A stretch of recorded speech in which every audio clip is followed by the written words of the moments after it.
Hello everyone, welcome to another mini blog. তো রবিবার এক সন্ধ্যাবেলা না বিকেলবেলা ঠিক অ্যাকচুয়ালি আমরা চলে গেছিলাম একটা গ্রাউন্ডে। আমরা ব্যাঙ্গালোরের হোয়াইটফিল্ডে থাকি, কিন্তু আমরা তো যেহেতু এখানে একা থাকি, তো মেয়ের সাথে খেলাধুলার সেভাবে কোনো বন্ধু নেই এখানে, তো ওর জন্যই আমরা স্পেশালি এই গ্রাউন্ডটায় গেছিলাম। খুব ভালো গ্রাউন্ডটা, এটা কিন্তু মর্নিং ওয়াক ইভিনিং ওয়াক করার জন্য খুবই সুন্দর একটা জায়গা। হ্যাঁ, একটু কোনো অ্যাক্টিভিটি করার জন্য কোনো রকমের সুইং বা কিচ্ছু নেই, কিন্তু হ্যাঁ একটা খোলা মাঠে প্লে করাটাও একটা অভিজ্ঞতাটা আলাদা হয়। খুব সুন্দর মাঠ, খুব ভালো। আমি তো আমার মেয়েকে ওখানে একটুখানি নামিয়েও ছিলাম দেখার জন্য যে ও কী করে। ও একটু নার্ভাস হয়ে গেছিলো ফার্স্টের দিকে, পরে কিন্তু আস্তে আস্তে ভীষণ কমফোর্টেবল হয়ে গেছিলো।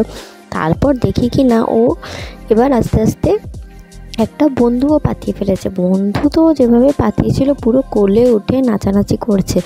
একটু পরেই আপনারা দেখতে পারবেন যে কিভাবে করছিল। দেখছেন, আমার কাছে কিন্তু ও কোনো মতেই আসতে চাইছিল না। আমি অনেকবার ডেকেছিলাম, পরে মোবাইলটা বন্ধ করে আমি ওকে নিই।